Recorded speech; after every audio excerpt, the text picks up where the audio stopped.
வரஹ்மத்துல்லாஹி வபரகாத்துஹு. முதலாவதாக நான் எனக்கு இவ்வளவு வெற்றியை தந்த எல்லாம் வல்ல அல்லாஹ்வுக்கு எனது நன்றிகளை தெரிவித்துக் கொள்கிறேன். இன்று நான் தேசிய ரீதியில் 4ஆம் இடத்தையும் கல்துறை மாவட்டத்தில் 1ஆம் இடத்தையும் பெற்றுக்கொள்வதற்கான பூரண ஒத்துழைப்பு எனக்கு தர்கா டவுன் சயின்ஸ் ப்ராஜெக்டில் இருந்து கிடைத்த. அதாவது நான் இந்த தர்கா டவுன் சயின்ஸ் ப்ராஜெக்ட் ஸ்தாபக தலைவரான டாக்டர் ரூமி ஹாஷிம் சார் அவர்களுக்கும் அவருடன் இந்த ப்ராஜெக்டுக்காக பணியாற்றுகின்ற ஏனையவர்களுக்கும் இந்த ப்ராஜெக்டில் எனக்கு கல்வி கற்பித்துள்ள அனைத்து ஆசிரியர்களுக்கும் எனது நன்றிகளை தெரிவித்துக் கொள்கிறேன். நான் 2020ஆம் ஆண்டு சாதாரண பரீட்சை எழுதினேன். அது 9 எக்ஸ்பெக்ட் பண்ணினேன். ஆனால் எனக்கு அது வரல. 8 தான் வந்தேன். அந்த டைம்ல எனக்கு அது ஒரு பெரிய கவலையாக இருந்தேன். அந்த டைம் நான் ஒரு லீவு வச்சேன். எப்படியாவது நான் சாதிச்சு காட்டணும்னு சொல்லி அந்த சிறுசிலையிலே என் ஆசை வந்து சிறந்த வெற்றியாகணும் வேண்டியதுதான். ஆனால் ஓடவை முடிச்சதுக்கு பிறகு எங்களோட உமா நான் சயின்ஸ் தான் செய்யணும் என்று சொல்லியிருக்கேன். 7ஆம் மகன் சென்றது கொமர்ஸ் சரி செய்வோம் அப்படின்னு. ஆனால் 7ஆம் பிரிவாளத்தில் எப்படியோ நான் சயின்ஸ் காலேஜ் வந்தேன். எங்களோட உமாவுக்கு நான் நன்றிகளை தெரிவித்துக் கொள்கிறேன். நான் இந்த பிஎஸ்பிக்கு வரும்போது ஒரு சாதாரண இலக்கோடு தான் வந்தேன். எப்படியாவது நான் மெடிக்கல் ஃபேக்கல்டி பெற்றா சரியாக சாதாரண இலக்கோடு தான் வந்தது. ஆனால் இந்த டிஎஸ்பிக்குள்ள வந்து படித்து கொஞ்ச காலம் போக போல இந்த டீச்சர்ஸ் எனக்கு தந்த ஊக்கம் அவங்களோட கற்பித்தல் முறைகள் வந்து என்ன சிறந்த ஒரு இடத்துக்கு கொண்டு வச்சேன். அப்ப நான் நினைச்சேன் எனக்கு வந்து நல்லா சாதிச்சிடும், எனக்கு வந்து ட்ரை பண்ண ஏழுன்னு சொல்லி நல்லா ஹார்ட் ஒர்க் பண்ணினேன்.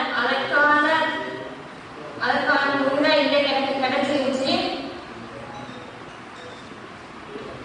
ஆகவே நான் மீண்டும் எனக்கு கற்பித்த ஆசிரியர்களுக்கு நன்றிகளை தெரிவித்துக் கொள்கிறேன். அடுத்து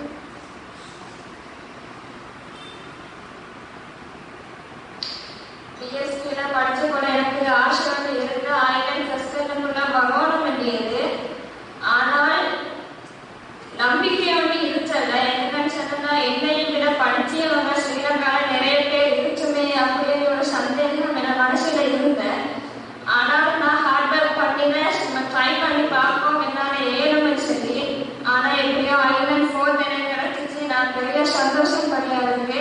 அதுதான் நான் எங்க நன்றிகளை தெரிவித்துக் கொள்கிறேன். அடுத்ததாக இந்த ரூமி ஹாஷிம் ஃபவுண்டேஷன் சமூகத்துக்கு நல்ல ஒரு சேவை தான் செஞ்சு கொண்டிருக்கிறது. நிறைய பேர் வந்து வறுமை வந்து கல்விக்கு தடைன்னு சொல்லி நினைச்சு கொண்டே சயின்ஸ் ஃபீல்டுக்குள்ள வராம வேற வேற ஃபீல்டுக்குள்ள போற. ஆனா அந்த வந்து தவறான புரிதல் தான். வறுமை ஒரு நாளுமே கல்விக்கு வந்து தடை இல்லை. அதற்கான சரியான ஒரு இருந்தா இந்த தர்கா டவுன் சயின்ஸ் ப்ராஜெக்ட் வந்து ஏற்படுத்தி வச்சிருச்சு.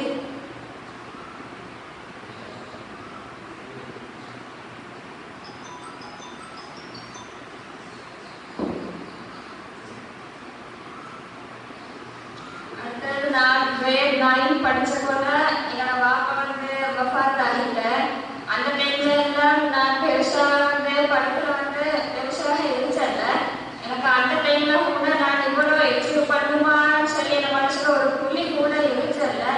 எங்களோட வாப்பா மௌத்தாகின பிறகுதான் எனக்கும் மனசுல சரி இதோடு வந்து நான் எப்படியாவது படிச்சோணும், எங்களோட உமாவை நல்லா அழைச்சோன்னு வேண்டிய ஒரு ஆசையை நான் மனசுல வந்தேன். அதற்காக வேண்டி கஷ்டப்பட்டேன், நிறைய தியாகங்கள் செஞ்சேன். என்னோட நீங்க எனக்காக கஷ்டப்பட்ட எனது குடும்பத்தினருக்கும் நான் என் நன்றிகளை வந்து தெரிவித்துக் கொள்கிறேன். அடுத்தது முக்கியமாக சஃபான் சாருக்கும் நான் ஸ்பெஷல் தேங்க்ஸ் பண்ணி இந்த இடத்துல. அடுத்தது இன்றைக்கு எதிர்கண்டீங்கள தாய்க்கு எவ்வளவு சந்தோஷம். அதை பார்க்கும் போது எனக்கு சரி சந்தோஷம். ஆனா அதை காணியதுக்கு என் பாப்பா இல்லை எனக்கு வந்து சரி கவலையாக தான் இருந்துச்சு. எல்லாரும் உங்களோட பாப்பல்ல என் பாப்பாவை சேர்த்துக்கோங்க. இதுக்கு பிறகு நான் யூனிவர்சிட்டிக்கு படிச்சு சிறந்த ஒரு வைத்தியராக சமூக